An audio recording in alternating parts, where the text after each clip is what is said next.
You don't have to answer this out loud, but have you ever been reading a book and caught yourself hiding the pages from the people around you, especially your mom? Have you ever wondered how far is too far for a romance novel to go? Today we're joined by Kendra, who's going to talk about her experience with reading spicy books and her best tips to help you make great choices for your life and some good book recommendations as well. Welcome to Spackchats. I'm the Spack, and this is where we chat.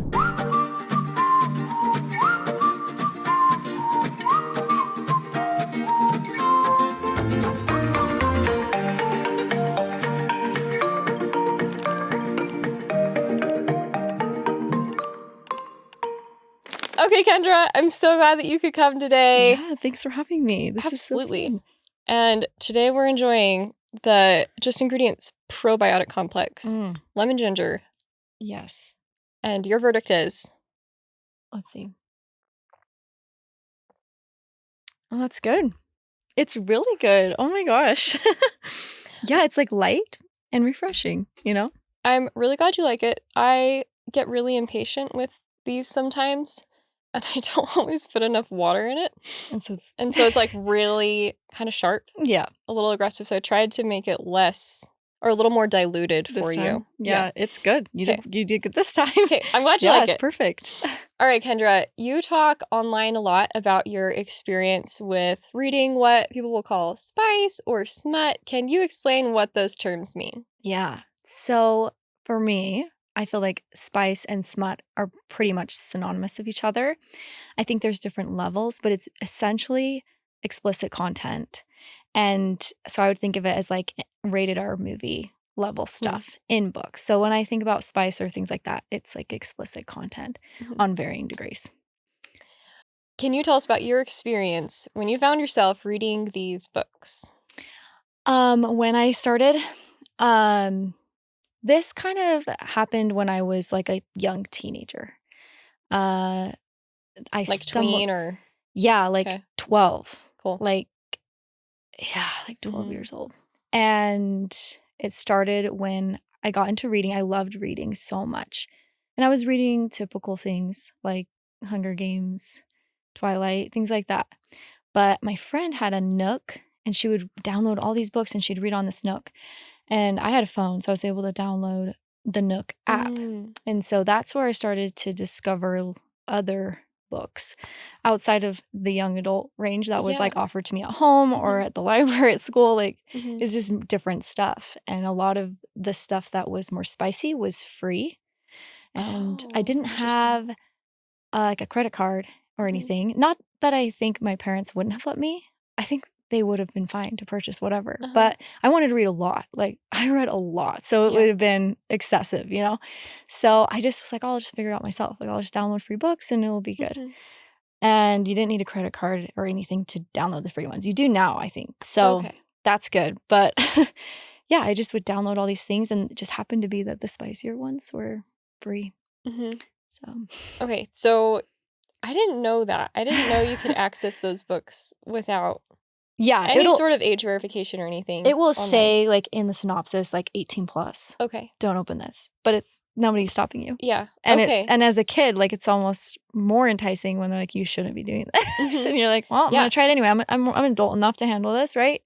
Every teenager thinks they're more adult than they actually are, I think. Yeah, we all think At least I did. Oh no. I was so much smarter than my parents. Yeah. Okay. Would you classify this kind of explicit content as pornography? Would you use that word? Yes. Okay. I would. I know most people think of pornography as a guy thing. Yeah. Do you feel like that is true? And do you think there's any difference between literary pornography or spicy books versus like watching porn videos? So I don't think I don't think people realize how women can be affected by it. I feel like it definitely is for some reason more put on that men have a problem or something. But I think it's just as easy for a girl to fall into this, especially the literary kind, because it seems like softer, not as intense or something. I don't know. But I think it's a little bit different, but not by a lot. I think it depends, honestly, how you like. For me, I'm a very imaginative person. So it looks like a movie in my head. So for some people, I don't know if they see images as much. Maybe it doesn't affect them but I think it can affect you just as intensely. Thankfully, I never like felt the need to go to like that, but the books were just as, it's a little different. I don't know though. I feel like, I don't know. I feel like it's pretty similar. Okay. So maybe it seems a little bit less intense. Obviously they're fictional people, so I think that's another way people justify things. So like no exploitation of the exactly. So people are like, oh, it's not real people, no actors. Like so, but I think it has the same amount of addictive qualities, or it can potentially have those addictive qualities. I'm sure video has even more tangible, like, because there's all of it is fleshed out. So you'd have to have like a pretty good imagination, I feel like. And I just was really imaginative, so it was really easy for me to picture things in my head. So I do think it's different that way. But I do think they're both pornography, and I still think that they're both addictive. Okay. So you said that they can be addictive. Do you know, I guess, how is it that it affects women besides its addictive nature? I feel like how it affected me was it gave me really not weird, but different expectations of like what intimate life should be like. So, it changed expectations. It gave me this like weird thought of like, oh, this is how it should be. And everything in books is like displayed perfectly. Sometimes there's the way they set up those intimate scenes are not, I feel like, exactly how they would happen in real life. And so you have these weird expectations. I feel like that can occur if you start to read books like that and you inflict those, expectations onto your either future partner or who you're dating or things like that. And that can be, I feel like, kind of dangerous because I don't know, it can give you a different reality, just kind of be stuck in that fictional world where that's not real, So, yeah, totally. Yeah. So you started this at 12. How long were you reading these books? Like, how consistently? And then at what point did you realize, I think maybe I should make a change? Maybe this is a problem. So, like, it's really weird because I was reading, like, normal kid books, too. Like, I was reading, like, young adult books like a teenager.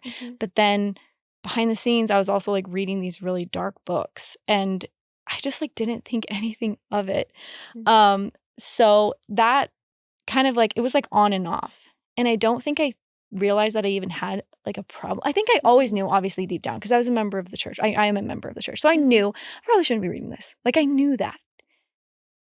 I was just not very good at listening and following what I should be doing. And so I feel like it led into my adult life, and that's where, because I think there's this weird assumption that pornography or any type of addictions like that are related to this kind of stuff, that they're just going to magically disappear when you get married or something. Oh, I have heard this. Yeah. So I was like, oh, I'll get married and I probably won't even want to read spicy books anymore, like whatever. But it definitely led into my adult life. And that's when I started to realize, oh, I would not want my husband reading this stuff.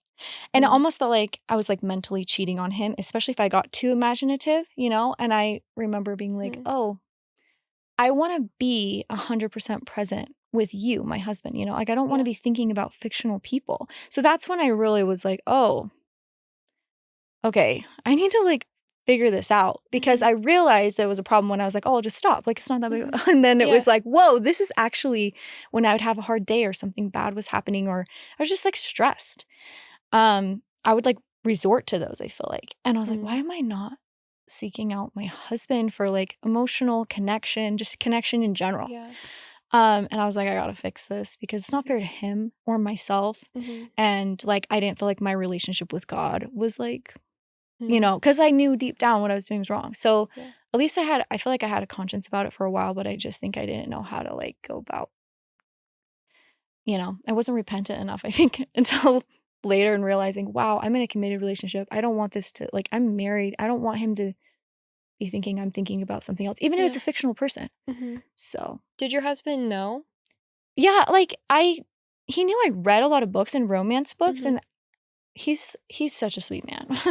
And I remember like telling him though, like, okay, I felt like pretty strongly early in our marriage. Like, I remember like speaking to my bishop when I first got married and kind of just like spilled like all the things in my life. Cause also these spicy books had led me to make some poor decisions when I was a teenager too. So I was in and out of the bishop's office for all sorts of things I feel like related to this kind of stuff. So then I like And went you through. really think the books played a role in that? Oh, absolutely. Absolutely. So then I ended up like I like went through this repentance process before I got married, but I still felt guilty. And I remember calling my bishop and be like, I just don't feel like I'm forgiven for anything, you know, like even though I've been doing that. And then he was like, he reassured me. He's like, I think that you're like feeling repentant. And like, he was like, you know, trusting in me. And I was like, okay, I need to talk to my husband about it. Like, and then when I opened up to my husband, that was like the biggest, like he knew I was reading. I don't think he realized how intense though. I don't think he realized because they seem so harmless. Like a romance book. I'm just reading a romance book. Like it just It's sounds. just words on a page. Yes, That's he all it doesn't. is. I don't think he's not a judgmental guy. So I don't think he was like worried about it or at all. And he trusted me so much. So I like remember going with him on a drive and being like, okay, I just feel so bad about this because they're actually more intense. And like, it's making me imagine things that like I don't want to. And I feel like I'm disassociating. And he was so understanding about it. And he was like, it's okay. Like, we'll figure this out. And I think he just knew like I was going to figure it out because that's the type of person that I feel like I am. I was like, I never want to feel disloyal to my spouse. And he knew that I was so loyal that I was like, I'm going to figure this out. Yeah. Don't worry. But that definitely helped. Talking to him about it made me realize it was very real.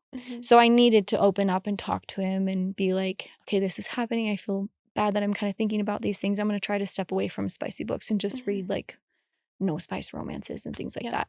And he was proud of me. He was like, yeah, like this is good. We'll figure it out. Like you'll figure it out. It's okay. But he was never judgmental about it or anything. I don't think he felt it as heavily as I did. Like, I don't know. You know, he was in the midst of a lot of stuff in his life too. You know, he's busy going to school.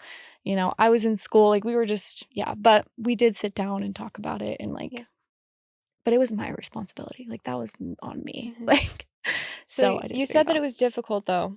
When you started trying to quit, what did it look like trying to quit and then what worked? So it was like, it was a process, I feel like, because I would like delete Kindle Unlimited. Kindle Unlimited is like Amazon's, Nook. It's like Nook. There's like so many free books available that you can go and read.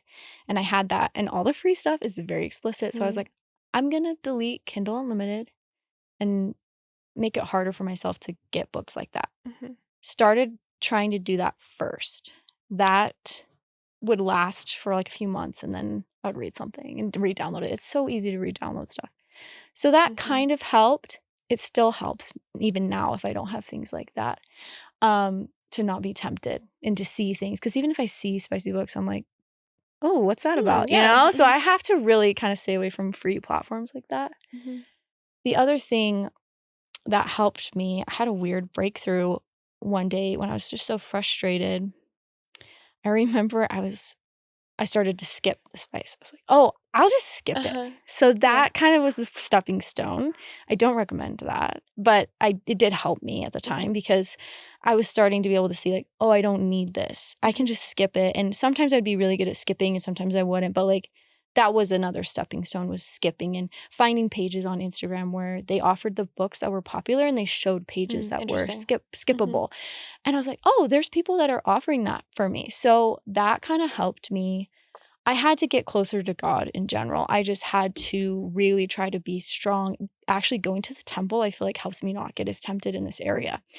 I don't know if it just was extra support. I don't know. Every time I go, I feel like it's way easier for me to be like, I don't need that. It sounds like what President Nelson has said. No. That it gives you a lot of power over Genuinely. temptation. It's so, I believe it 100,000% because I've lived it. So cool. I've just become better after. And if I go too long, I'm like, I need to go to the temple because I need more power to get through this life.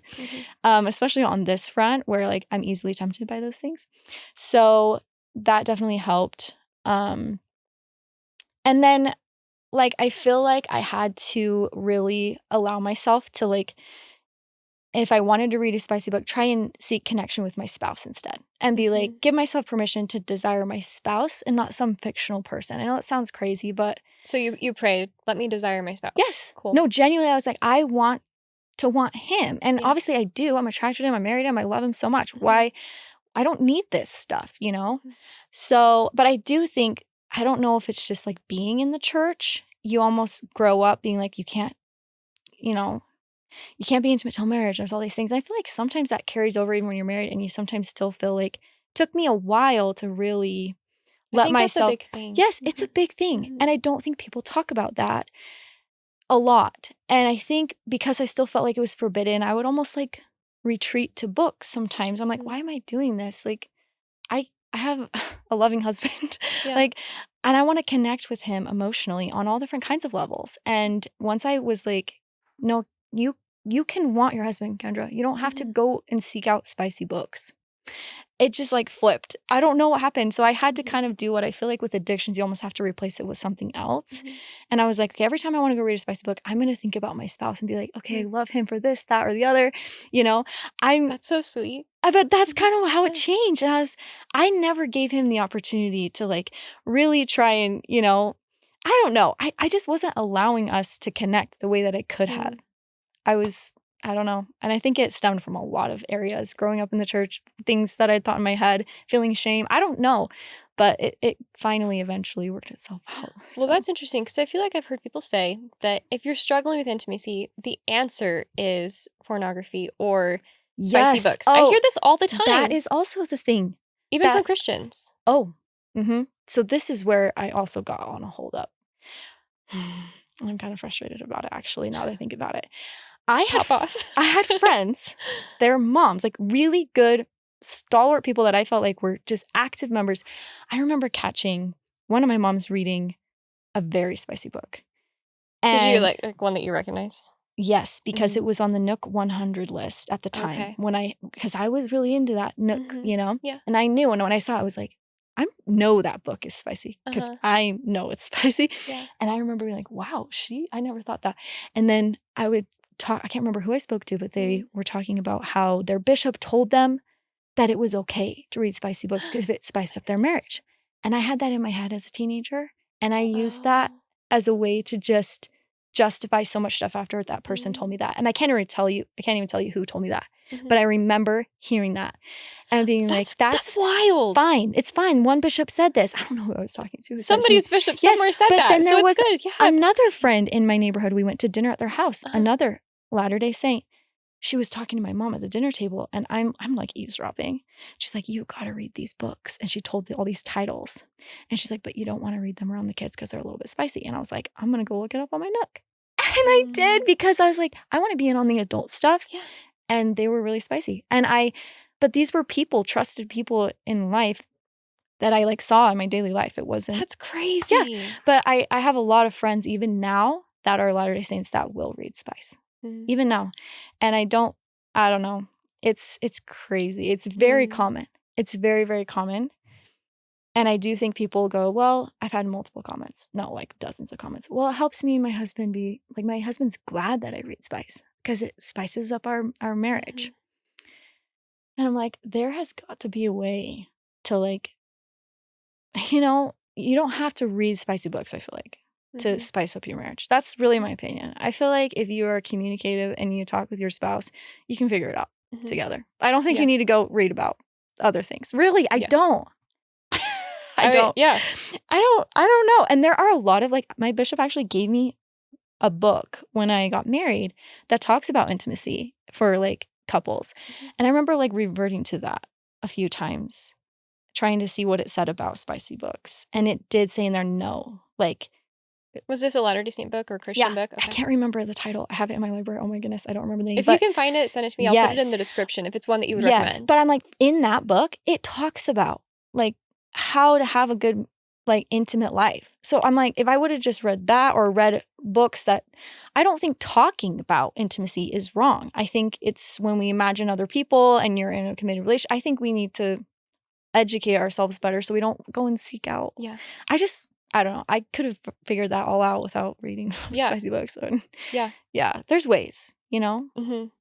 I don't feel like you have to read about other people. I mean, 100% agree. Okay. Yeah. I'm like, am I crazy? No, I don't think so. I know I'm a little bit weird, but I agree with you. Okay. Okay, so let us know, what does it look like on the other side? How does that feel spiritually and in your marriage, emotionally? How does it feel to not have spicy books in your life anymore? It feels good. I mean, I'm very proud of myself, but I'm not going to sit here and say that I don't get tempted still, because I think it's going to be something I'm always going to have to be very diligent about. Mhm. I don't know. I'm very proud of myself, though, for how far I have come. And it feels good because my connection with my spouse is literally better than it's ever been. My connection with God is better. I also don't feel a whole ton of shame around it anymore. And that's really, I think, what Satan wanted me to feel, was shame, and to be stuck in that and to never talk about it and to just feel guilty but never actually like figure it out. So I just feel better all around. And the more I talk about it and on the internet, the less shameful I become. The more I realize, the more I talk about this, actually, the better it gets, because, now my whole page, I talk about it like all the time. So I think it hopefully will help somebody else and also keep me accountable. So I'm at a good point. I'm very happy with where I'm at. I hope I can just always stay on the path and, not be tempted. But when life gets hard, that's when I feel like I get most tempted. And so I have to just keep going, but it feels good. I'm glad I'm on the other side. So yeah, that's really cool. Yeah. But I know that now you can't enjoy reading anymore, right? There are no more Yes, there's books no for more you. books. What? You just stare at the ceiling fan when you're bored now. It's so crazy. Tell me about how do you enjoy reading right now? What does that look like? How do you find books to read? I literally, they fall into my lap now, because I talk about all of this stuff so much that closer authors will be like, can I send you this book? Can I send you this book? I'm like, please do. Choose it for me, because I don't have to make any decisions. If I have stacks of books that are clean, I'm good. So that's kind of how I've been finding my TBR stuff. And I follow so many people that talk about this stuff. On Instagram? Yes, I have to, because if I follow anybody that talks about spicy books, I get tempted. So I have to really be like, nope.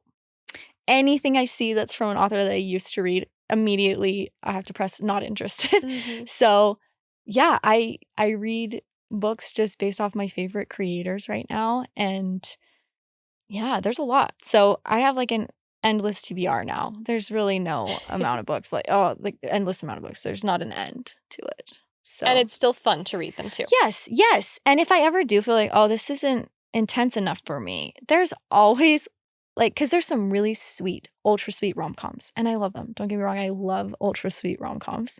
But sometimes I'm in for more a fantasy, more intense, because some people don't even, they're not, it's not even the spice, but they'll do heavier themes. Yeah. And so if I'm feeling like I need something more intense, I'll go for something more fantasy, more adventure, to hopefully kind of feel that. And there's varying levels of not spice, what is it? Varying levels of heat in closed door books, and there are amazing creators that will classify the heat levels and give you books based off of this is a very sweet kiss, this is a little more descriptive, but it always closes the door. So I whatever I'm feeling, there's always something for whichever category I'm feeling, and I don't have to go slip back into spice. There's always something available, especially because there's so many good creators now that there's so many. They're doing the work. They're putting in I've the seen work. It pop up quite a bit. Yeah. I don't think we define the word closed door romance. Closed door. That's what you would recommend people look for. If they're wanting a romance book, look for closed door. So closed door is a little bit different in terms of clean books mean there's no language, at all. There's not really there's maybe a kiss, it's very, very clean. But closed door can have varying degrees of swearing and violence and things like that. So you have to be careful to make sure that if you read a closed door book, that the other content in it. Closed door just means that the door will close before anything would happen, kind of like a PG-13 movie.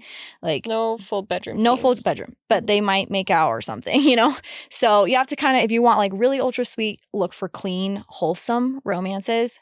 Those will pop up. And if you want something maybe with more kissing, closed door books, and then just check the rating for language. But that's kind of how. Where can you check that rating? Where is that? I feel like if you follow closed door creators, they will most likely all the time be like, this swearing is mild or there's none. That's a really good way. Or just going onto Goodreads and typing in like language in the search bar. That's how I would find it too. Yeah, but or just that's usually how I find it. But closed door typically isn't too crazy. Closed door, if it says closed door, honestly for me, that's like my top thing. It's like you're honestly, pretty comfortable with it most of the yes, I'm just as long as it's closed door because that's what I struggle with, you know. So I'm like, I'm good if they say it's closed door. Yeah. What are your top 5 really clean books that you would recommend anyone who's struggling with any of this stuff and they're like, I really need to just have a refresh? Yes. Some great books to get into. Yes. Okay. So I'll give some fantasy and some like regular contemporaries. I absolutely love the Tiger's Curse series. It's a fantasy, young adult fantasy. So good. Love that. I love the Wings series by April and Pike. That got me into reading. It's so good, especially for like younger, I feel like, audience that wants some romance with fantasy. I would also recommend let's see, The Goose Girl is a really amazing series. I love those by books. Shannon Hale. Those were they're very clean, so good. So good. They're also rereadable too. Yes. So yeah, even as an adult. So I love those. And I would recommend Cindy Steele. Incredible. Okay.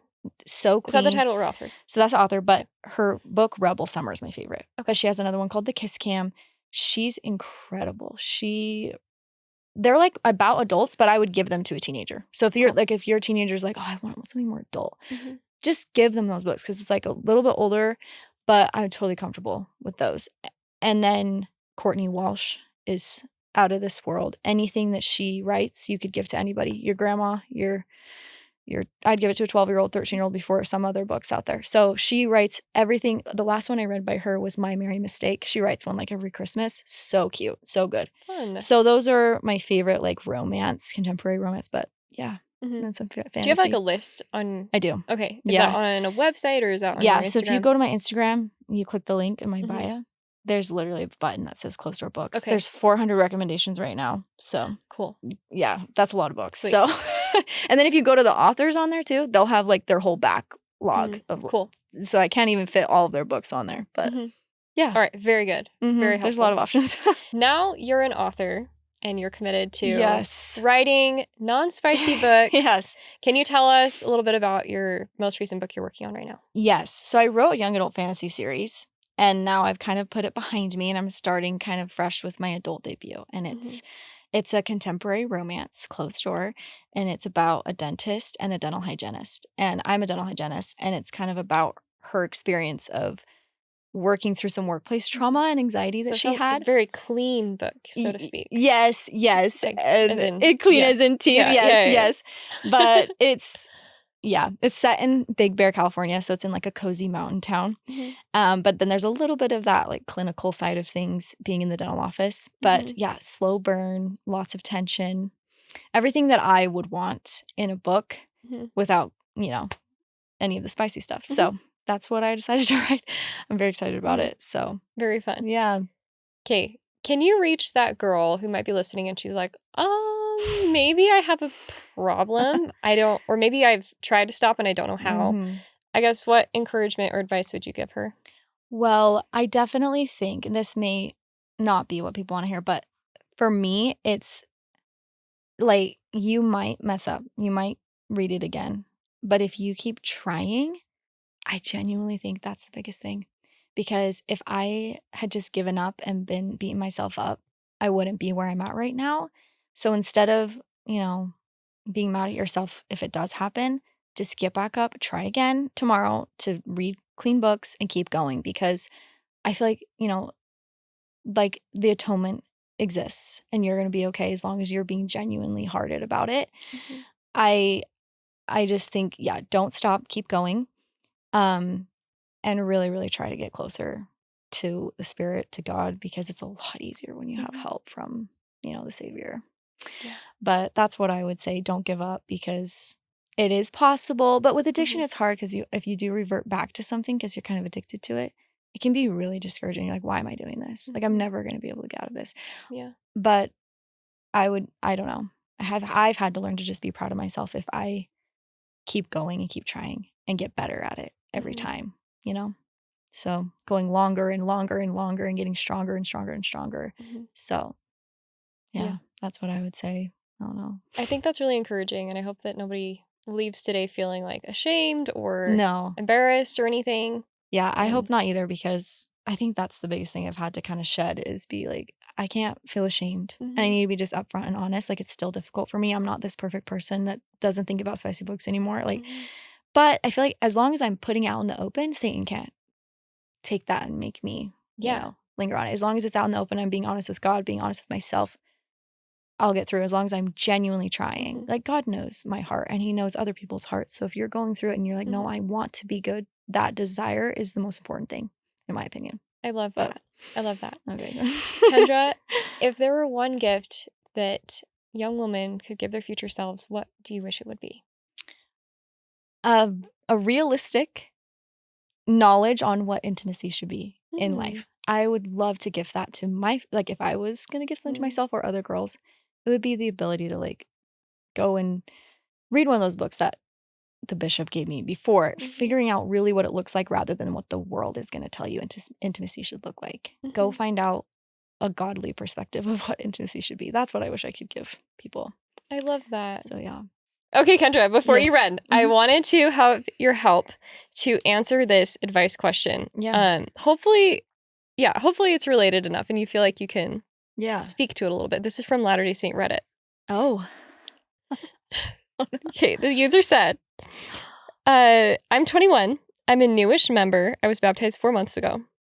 I've watched porn pretty much all my life. I had unrestricted internet access, so I stumbled across it quite easily and unfortunately became slightly addicted to it. Now, when I was having lessons and became baptized, I had stopped watching it and continued to do so, and I thought it would be the easiest thing for me out of smoking and drinking, but these have proven to be the easiest, actually. I received my temple recommend not long after my baptism, but recently I started watching porn again and I just feel embarrassed. I feel uncomfortable talking to my bishop about it as well, because I would have to look at this man in the eyes every Sunday and he would know that about me. I just don't want my recommend taken away. I feel very embarrassed, not quite ashamed, just embarrassed. What should I do? Well, it's that shame that I feel like holds people. Like, that is something that you almost have to that's the painful part of repenting, right? Having to admit out loud to either your bishop, even to yourself first, that, hey, this is a problem. Mhm. So as much as that stings, you will feel amazing if you go and talk to your bishop. And it is his job to help you and not judge you. So if he's judging you, he's in the wrong, in my opinion. Yeah. So I'm in my head, I know she probably, like, I don't know, boy or girl here. I think it was a Girl, female, but I didn't write wants down to the username. go, doesn't want to go and say these things to her bishop. But that is where help is. And you do not need to be stuck in that shame. Like, once you free yourself of that, so much will change for you. If you can get past that, it's so hard. It's a hard pill to swallow to be like, okay, I gotta go in, and it's embarrassing. Like, don't be embarrassed. So many people struggle with that exact same thing. It's not just you. I know that Satan wants you to believe that it's just you. It's not just you. So if you really want to see results, you got to face the music. I know that's so hard. I had to face the music. It was embarrassing to have to like admit to even my spouse but if you really believe in the gospel and you really want to feel free of that, I do think a good step would be talking to the bishop because he can help you feel free and you won't regret it. I mean, and then it will get easier as you admit things and as you confess things, it gets lighter and lighter and lighter, and then it won't feel heavy anymore.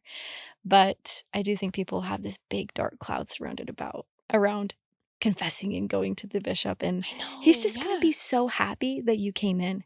And that really means so much to just even take that step. I don't know. Sometimes, I don't know if this is allowed, but maybe even try and get on a phone call with your bishop. Sometimes, if you're not looking them in the face, if you're really, really so afraid, ask him if you can talk to him over the phone. That's a fun tip. Yeah, I don't know. That's something that I feel like helped me. Okay, cool. So if you're like, I can't even face that person, but you can talk to that person, then maybe you can set up a meeting in person and then talk more. I don't know. That's a cool idea. I've tip. never thought of that. Yeah.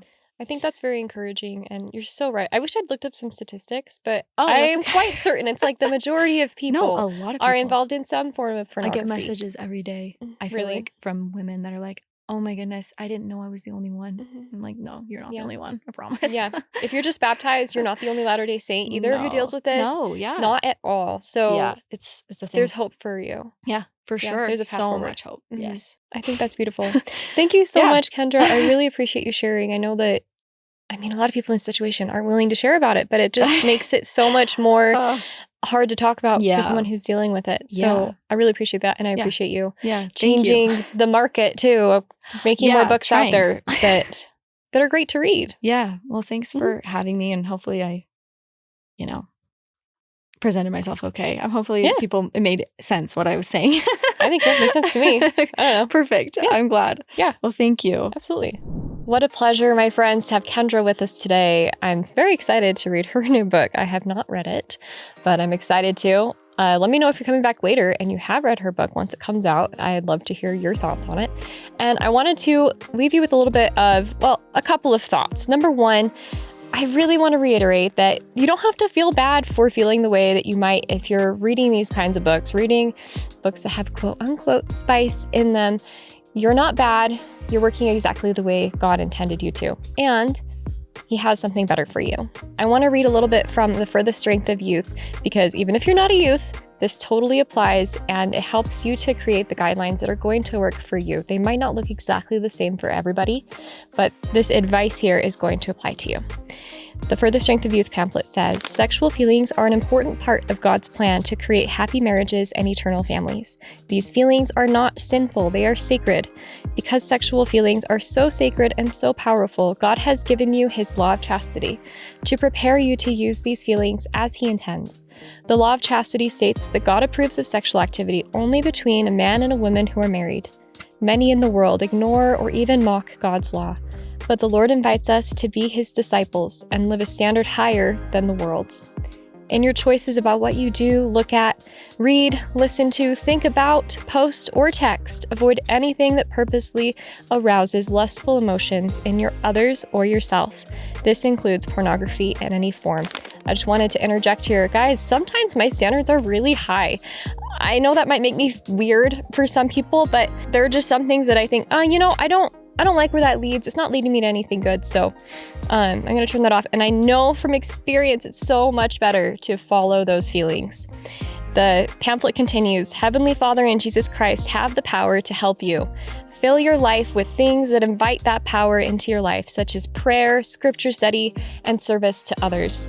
Turn to Jesus Christ and His gospel, and you will find that weaknesses can become strengths. Seek help from parents, leaders, and professional counselors as needed. For those who suffer from addiction, the church offers an addiction recovery program. There are blessings the Savior's Church provides to help you regain control of your life. It will take time, so be patient and never give up. I hope you feel encouraged, that you can see a path forward, whatever boat you're in, if you're reading these books or if you're just looking for more books to read. By the way, if you have great book recommendations, drop them in the comments of the YouTube video for this episode.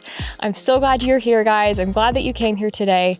And now it's time to stop chatting and to go and do. I know that you have got this because God has got you. This has been SpackChats, your practical guide to survive and thrive through the latter days. Here we find answers to your real life questions by applying the gospel of Jesus Christ to build an amazing life with no regrets. If you've enjoyed this episode, make sure to subscribe so you don't miss a future episode. And if you want to support the show, one of the easiest free ways to do that is to leave a 5-star review and share why you love the show. I'm Jessica Spackman. Until next time on SpackChats. Coming up on the next episode, we're going to break down all of the major changes that I've gathered. I would rate all of these things an A or an S because they are all inspired of the Lord and right for our time. However, I'm just going to rate them how much I personally like them, how much I think they have personally benefited me, or how much I think they're going to benefit you in your life. So, 2-hour church announce 2018. I know a lot of people would love to throw that on an S. I'm honestly going to call it an A only because of what I think it's done for some people. Name change rebrand 2018. Okay, I'm gonna put that as an S. I think this one is a sleeper. I think this is done really big things for the church, and I think it's going to continue to do big things for the church. Mission age change 19 to 19 for women and 18 for men.